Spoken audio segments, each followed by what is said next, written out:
Hello, my name is Mitch Berg. This is my presentation on diabetes. Let's get started.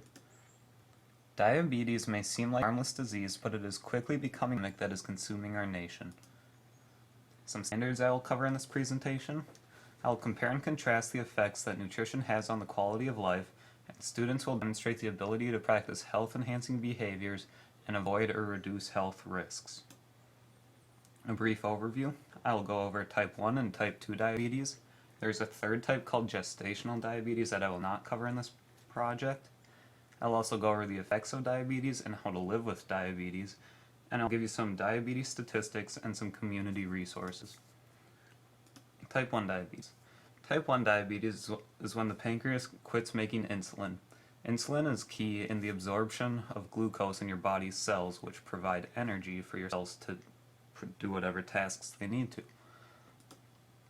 Type 1 diabetes is not related to obesity, and around 5 to 10% of the diabetic population has type 1 diabetes. Type 2 diabetes. Type 2 diabetes is when the pancreas makes a little insulin or something that's blocking the absorption of insulin. Type 2 diabetes is related to age and weight, so as your age and your weight increase, so too does your risk for type 2 diabetes. Some ethnicities are at a higher risk for type 2 diabetes. Some of these ethnicities are blacks, Hispanics, and American Indians. Around 1 in 50 kids has type 2 diabetes, and 90% of these type 2 kids are overweight. So you see there's a direct correlation between weight gain and type 2 diabetes. Some effects of diabetes. Diabetics are 2 to 4 times more likely to have either a stroke or a heart attack than normal healthy people. And people with diabetes also suffer from high blood pressure, blindness, kidney disease, nervous system damage, and need for amputation. So, some other symptoms include thirst, fatigue, weight loss, and frequent urination. And a diabetic will have a blood sugar of around 200 to 300 milligrams per deciliter. Normal is around 120 to 140.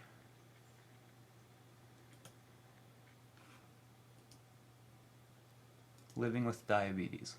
Type 1 diabetics must inject insulin into their bodies a couple times every day, normally around mealtime, and that's the only way their body can get the sufficient insulin it needs.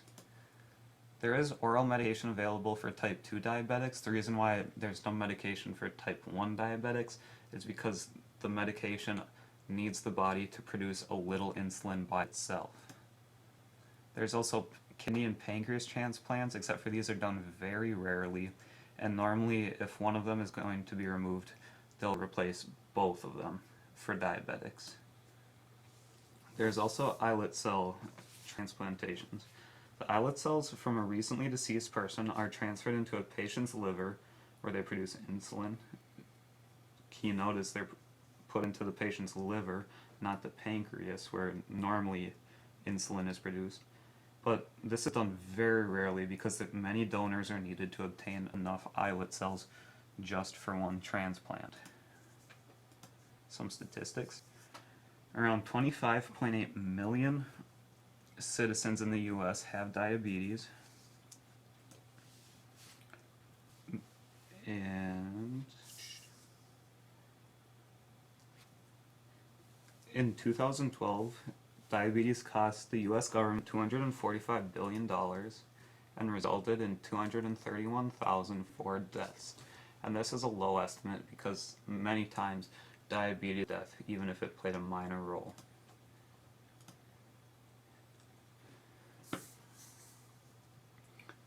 The Institute for Alternative Futures predicts that diabetes will cost the U.S. $514 billion in the year 2025, and the magazine Population Health Metrics says diabetes will increase to anywhere from 21 to 33% of the population depending on diabetes mortalities. My opinion is that diabetes will continue to grow as the Americans are more sedentary. Kids these days are not going outside and playing and getting the exercise they need, and instead they're just sitting at home watching TV And also the availability and the accessibility of junk food makes it so that many of these kids are gaining weight, which, as we saw before, is a direct correlation to type 2 diabetes. Here are some community resources. You see that there are 2 available in St. Louis Park, while a third, Alina Health, is available in Blaine. And these just provide classes on how to deal with diabetes once you have it. And in conclusion, diabetes doesn't affect only those that are overweight. There is some medication that allows diabetics to live a close to normal life.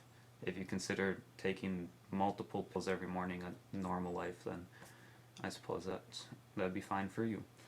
However, eating a proper diet and exercising regularly will do more to cut your risks of developing diabetes than any medication will. Thank you.